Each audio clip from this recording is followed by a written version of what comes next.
All right, hello everyone. We are back with round 2 of the Central PA Championship featuring Vlad's games. Hello again. Let's go. And Vlad, for his trouble of playing someone 1,000 points higher rated than him, he is now playing another person 1,000 points higher rated than him, who is also your Neighbor. He is your neighbor, which is wild. Okay, and without further ado, I guess let's hop into it. Let's see. No engines during the game review. We check it on our own on another day, on another time. But we like to do it human analysis. And I'm Nathan. I am an 1800, 1900-ish rated. No, I'm 1800 right now. Used to be 1900. There you go. Rated player. And we're gonna look at this game together. And hopefully we learn something along the way. I mean, I learned nothing for the first couple of moves again. Well, you didn't know what we learned from round 1 at this moment. No. Sort of. Well, actually, okay. I should have known a little bit better. Okay. So you play E4 again. So you had double white, actually, for the first round, which is cool. And yes, so you played against the French round 1, which is E6 on move 1. Now you're playing against the Kann, which is something that I play. And the same idea, like we said before, they're trying to control the center with their pawns, and they're delaying the immediate move of d5 and playing c6 first to support their pawns with other pawns. And let's see how you do this time. So this time, you ended up taking immediately, and then playing d4. Already, this is a huge improvement. And just the sense that you're not blocking in your bishop. Like, if we just instant rewind here, and let's say you play bishop d3. Okay. Yeah, like that, that would, like, so compare that to this, and now it's perfect. It is awesome. Like, so now you can develop your bishop freely on either of these two squares, and you don't have to worry about getting pushed down the center so badly. So you said you didn't learn, but I just think, I think you actually did. I didn't learn the right lesson, which was get my 2 pawns in the center. Because he gave me the center. Yes. I mean, you sort of did it anyway. It kind of transposes. So it transposed very well. Yeah, because if you go d4 now, here takes, and here, it's like the same thing. So precisely. So tomato. Don't you mean tomato? No. All right, d4. Knight f6, bishop d3, both developing great. And I play this a lot as black. So I like these positions. And here, you play knight here, which is natural. But one thing that you do have to be aware of is that black will pin the knight to the queen in the Kann, and they are more than happy to trade it off. So one of the main points of the Kann is that, let's say you play bishop b3, for example, then black's going to go e6, and they have a rock solid structure. So they're playing for easy play. That's not good English. They're going for easy play. They're going to play a6, have these light squared pawns, and because they're putting all their pawns on light squares, they don't care if they trade off their light squared bishop because they already have good control of the light squares. And then they're just going to put their bishop on a nice square and castle, and usually... Oh, because that's not a bad bishop because he is blocking off a lot of his access routes. Yeah. So this bishop will be able to see through the pawn structure really well, this dark square bishop, I mean, and this light square bishop, we don't care if he lives or dies. So just so you know, if they play the Kann, they will pin, if you give them the opportunity, they will pin it. But yeah, nothing wrong with knight f3. But now, after you make your move, you play bishop f4. And he could and probably should just take your knight here. He didn't, but he should have, because if you take with the queen, your knight was the only defender of the d4 pawn, and you can just take it. And that's just a free pawn. So he really could have done this, but he doesn't. He goes e6 first, like I said, making a very, very, very solid structure, and then he moves bishop on a nice square and castles. The simplicity of his play This is why people play the Kann, because it's very, very simple. We're going to get our bishop out of the pawn chain. We're going to create the most rock solid structure possible, and then we're just going to castle and just play chess. So that's why it's very popular among all levels below master. Like, you know, Okay. I still play it. I still play it. So it's very, very popular for that reason, because it's very easy to play. Very easy to play. Once again, though, after queen e2, he could probably just take. He does that later, though. And if queen takes, then, you know, you lose a pawn. Another thing to consider, and of course, if you take with the pawn, well, now it's going to be hard to castle kingside. So I guess you should probably castle queenside, I guess. Actually, I was planning on castling queenside, even though it's going to throw us on opposite sides. That's why I was developing that side. Was he stalled, and I was already planning on capturing his bishop with that pawn that would be protecting that king, weakening the kingside castle. Yeah. So weakening the kingside castle. So wait, you're talking about how this bishop attacking this one, or this bishop going here? His bishop that was attacking my knight on the F column or F file. I was already prepared to be doubling up my pawns on that side, so I'm getting stuff out of my queen side to castle that way. Well, he castles. He does. And you play h3, and he takes. But the thing is, you end up taking with the queen.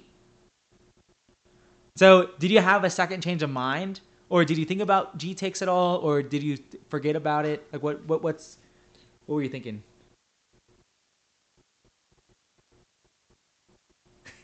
Crickets. Yeah, like, it's possible that you just forgot about that idea. Like, you had the idea, and then, like, it's just, in the moment, you just forgot.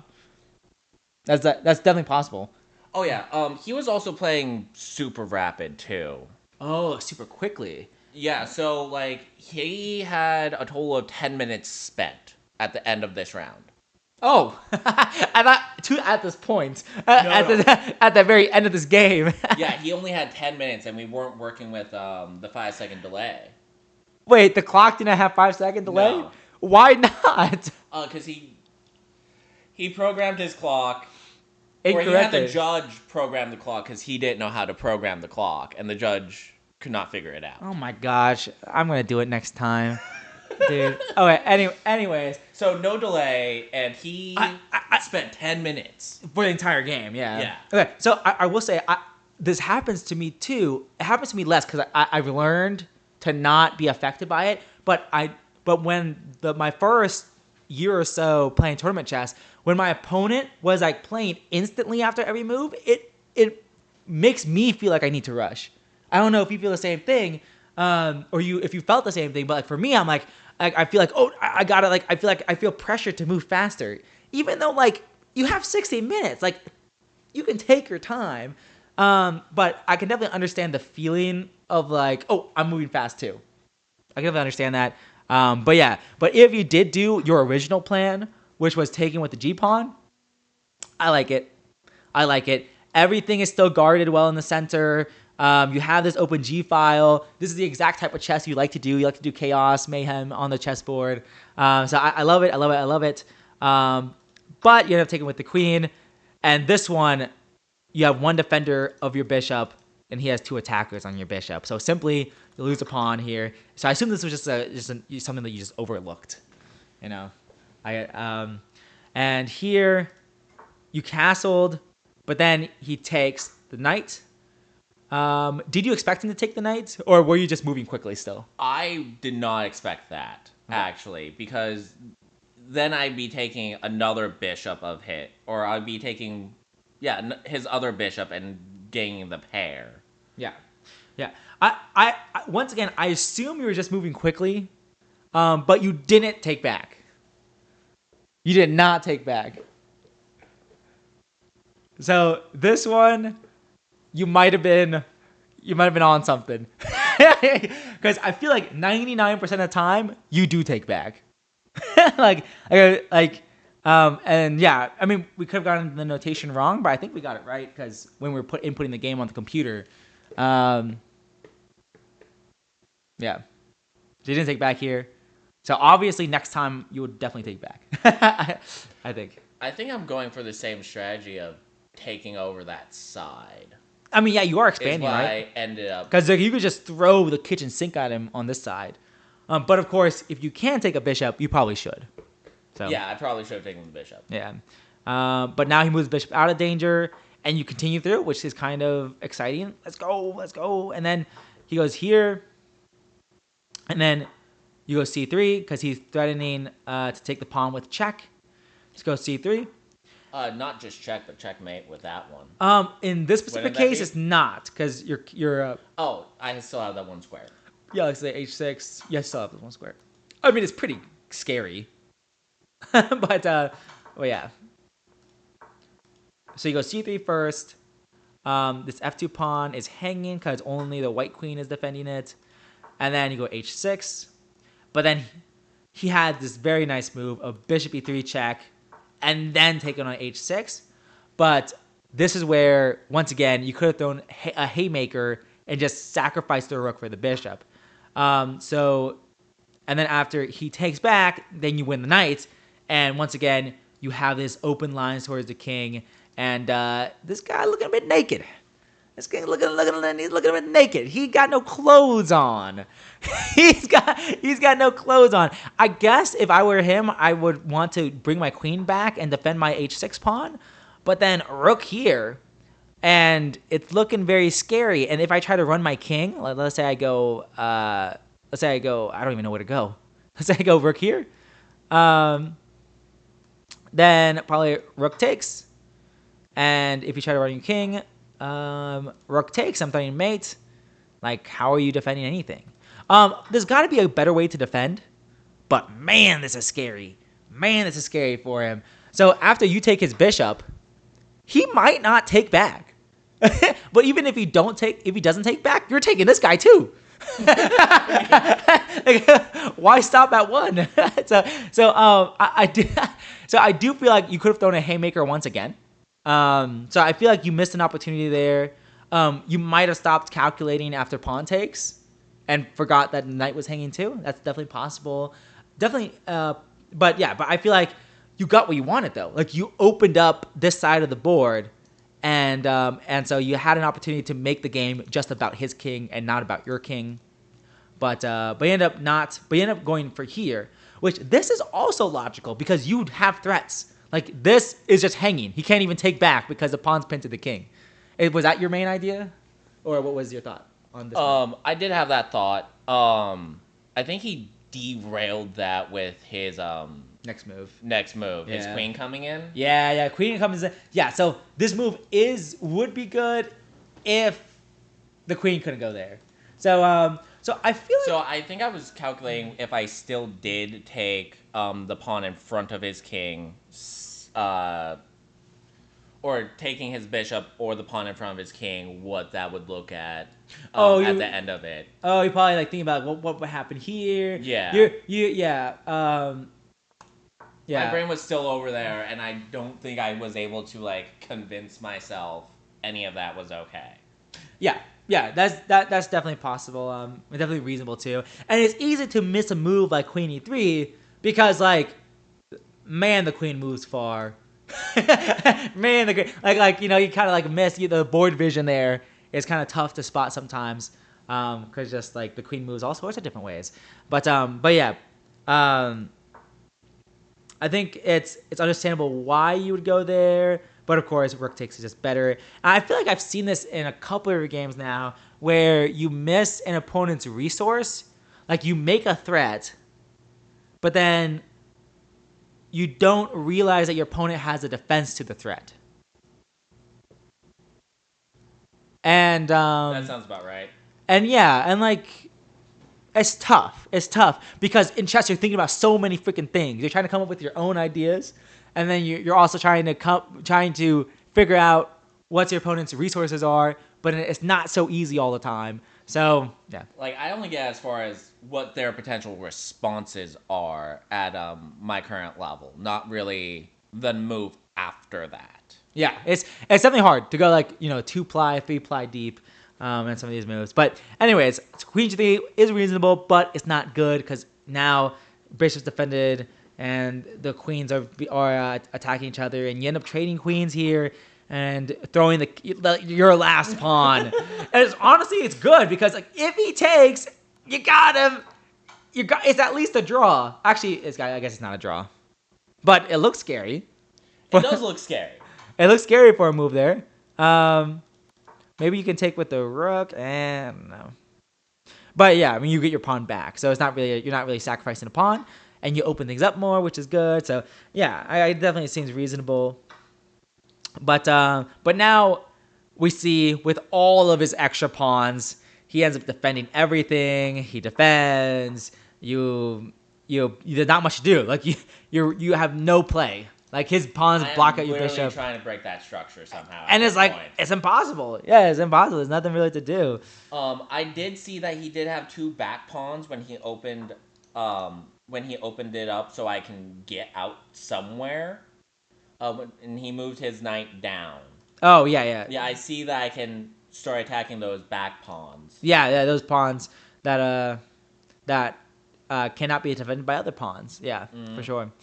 You go here. Now you're attacking this pawn and the knight at the same time. So you win 1 pawn, but it's not enough. And now he's getting his rooks in. Yeah. Yes. This is the move where I realized I fucked up. Yeah. I messed up. Oh. Yeah. I mean, it's hard. Yeah. I mean, like, here, after king g7, you really want to get your other rook in the game somehow. I was actually thinking if I were to come down and threaten his... He could probably go here, is my guess. Yes, but then I can bring that over 1. Probably go here. But it's better than rookie. Yeah, and like, but yeah, the knight guards this pawn, and he's gonna roll down his pawns down the board. So it is definitely still losing, but I mean, chess is hard. It is hard. It is hard. But here now he's threatening the bishop there. You're Todd. He's threatening your rook, and let's see here. And now you play c4. And now he's pushing his passed pawn down the board. His rook beautifully defends his passed pawn. And yeah, that's going to be an impossible pawn to stop there. And he does a good job at the very end here, just pushing his passed pawn. And there's no way for you to stop promotion. And yeah, that's the game. We did have a couple moves after that, after I stopped annotating. But he eventually gets his queen. And there was nothing I could do to like stop it. Yeah. Yeah, I mean, even now, like, I think after king c2, like, you can just promote right now. That's where we stopped. Yeah, because actually after takes, where's the checkmate? There's got to be a checkmate somewhere here. But maybe not. But anyways, yeah, it's not very pleasant. So, but yeah, I don't know. How did you feel like you did throughout the game?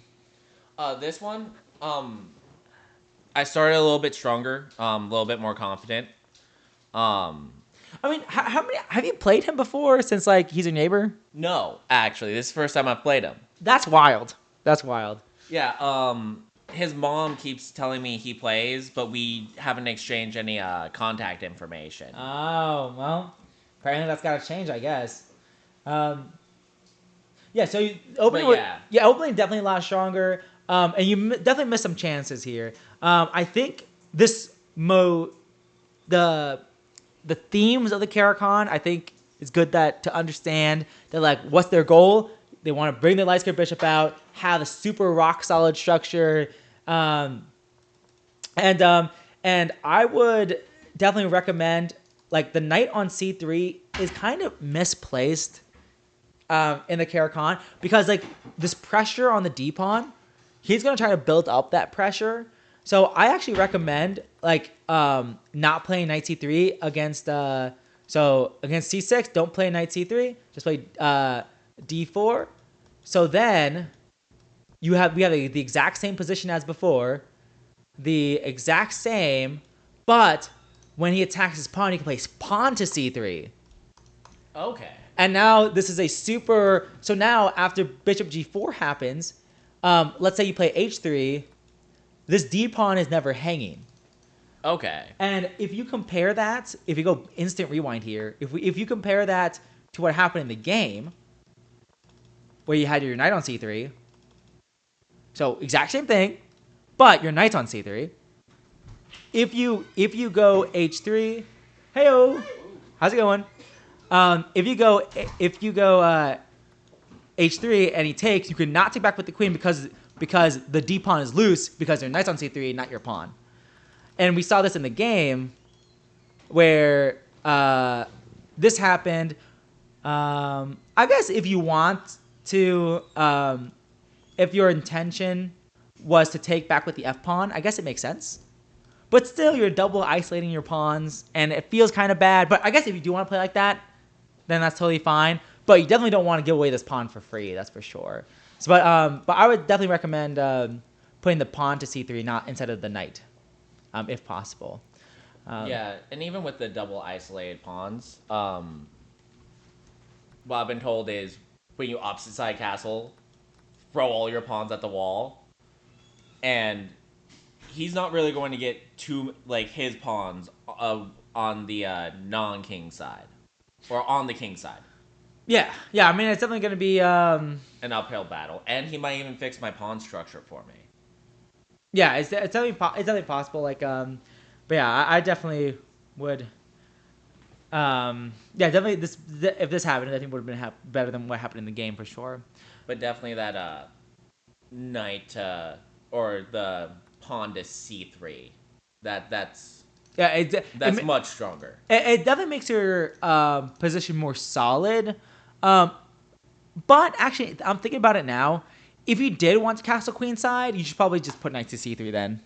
Okay. Thinking about it, because that is your style. But yeah, as long as you understand that you don't want to take with the queen, because sometimes you have to keep an eye on the d4 pawn. Yeah. So as long as you understand that, like, don't blunder this d4 pawn, you probably have to play bishop e3 instead. Okay. So probably here after bishop e4, you have to go bishop e3, and then queen d2 or queen e2, probably, because you just don't want to blunder the pawn. So as long as you understand that, I think that's good then. But even bishop e3, it's a little bit scary because of the queen b6. The b pawn is hanging. But it actually might not be bad. Because after queen d2, queen takes, rook b1, attacking the queen. This knight is guarded by white's queen, and after queen a3, rook takes b7. And you both lost your b pawns. Okay, but we're getting so off track here. But I actually think it's really important though, because like this is a very important, I don't know if motif pattern, but this is gonna happen a lot. If you play bishop e3, you have to know what to do after queen b6, and you should not go b3. All these squares around your queen side are really weak, and like you go with bishop e4 or after e6, bishop e4 can be an annoying pin sometimes, and like b3 is not a move you want to play because you want to castle that way, and you're moving a pawn in front of your own king. Yeah. So you have to know that after bishop e3 and queen b6, queen d2, and queen takes and rook b1, white is fine. You just kind of you have to know that. You can calculate that during the game. And that still does give me open file. I mean, look at that open file, and also a capability of castling the same direction or on the king side. Yeah, you can still castle king side. You won't be castling queen side now, but still, like, this is not bad for white though. You're getting a rook active. So I would say knight c3 is fine as long as you remember to not hang your d4 pawn. And if you go bishop e3 to defend your d4 pawn, remember that sometimes it's okay to lose this b pawn as long as your knight and rook aren't hanging at the same time. So, okay. So, but other than that, so yeah, your first mistake of losing the e5 pawn, and then you kind of like hyper focused on the pawns over here, so you end up not taking back the bishop, which usually you would. And then yeah, everything was pretty normal here. And then here, yes, you missed. Probably this is your final chance in the game to get back in, which is to sacrifice the rook. Your final chance, most likely. But then you miss it, and now you're just in this completely lost game. I mean, this is just not much to do. You're just making moves. But yeah, I would say you definitely had some chance in that game.